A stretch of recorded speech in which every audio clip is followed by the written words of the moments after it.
Belli bir yaştan sonra alkolle arana bir mesafe koyman gerekiyor. Hele ki söz konusu bu ülke topraklarından çıkmış en kıymetli içecek rakı olursa.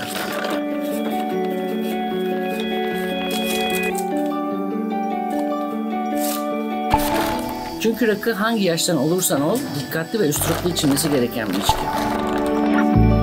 Eskisi kadar sık içmiyorum. Ama hala bildiğim ve sevdiğim tek içki.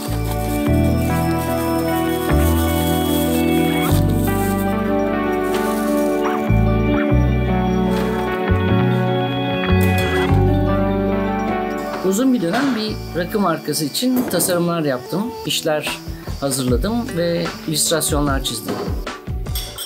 Nasıl rakı içilir sorusuna cevap olacak bir hikayemi paylaşayım. Bizim Bodrumlu olma sürecimizin baş aktörü Reşat'tır. Hayatı esprili bir gözle okuyan, güleç ve benim nezdimde şairane bir adamdır. Muğla'ya her gittiğimizde içtenlikle karşılar, onca işi gücü arasında gezdirir, enerjisini düşürmeden ilgilenirdi. Reşat iyi de rakı içer. Hayatımda ilk kez bir büyüyü Reşat ile beraber devirmişimdir. İstanbul'a geldiğinde ise onu aynı kalibrede ağırlayamadığımdan hep bir mahcubiyet duyardım. O zaman şimdiki yeni nesil meyhanelerin ilki açılmıştı. Yeni rakı markası için çalıştığım dönemler. Reklam müdürü zaten sürekli git bir gör falan diyordu. Farklı bir deneyim olur düşüncesiyle yer ayırttım.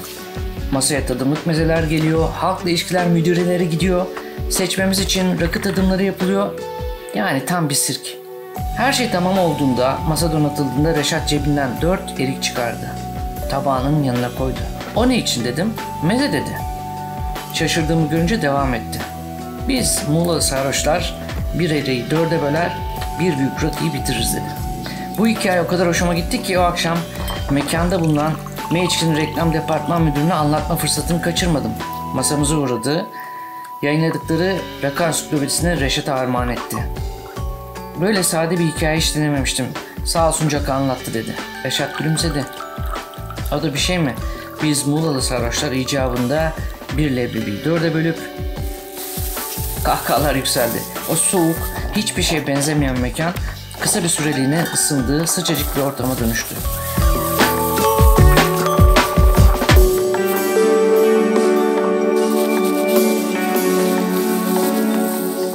Rakı buzla içilmez.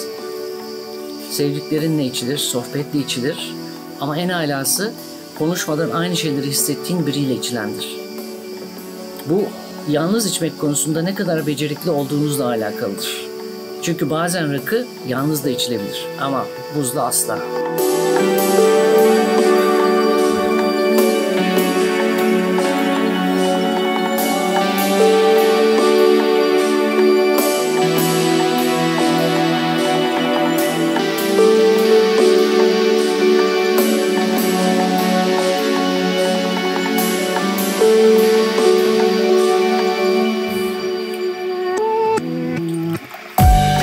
Kadeh rakı ile en az 5 bardak su tüketilmesi gerekiyor.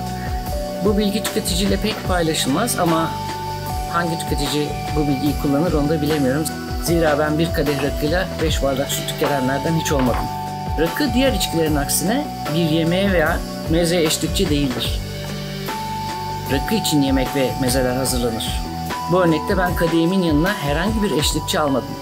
Fakat güzel bir dilim peynir, kavun, mevsiminde erik veya beyaz leblebi yeterlidir. Nasıl arzu ederseniz. Rakı zamana yayarak içilir. Hızlı tüketilmez. Yine bu çekim için ben bir tık hızlı içtim. Şişe bitmeden pekala masadan kalkılabilir ama kadehte asla bırakılmaz. Mutlu bir ertesi sabah için uyumadan en az 3 saat önce bu rakı içme işinin bitirilmesi gerekir. Aklıma böyle kısa rakı nasıl içilir başlıklı bir konu geldi ve ben de onu hemen kamera karşısına geçip kayda aldım. Umarım sevmişsinizdir. Eğlenceli bir şey olsun istedim. Zira ben çok eğlendim. O halde şimdilik bana afiyet olsun.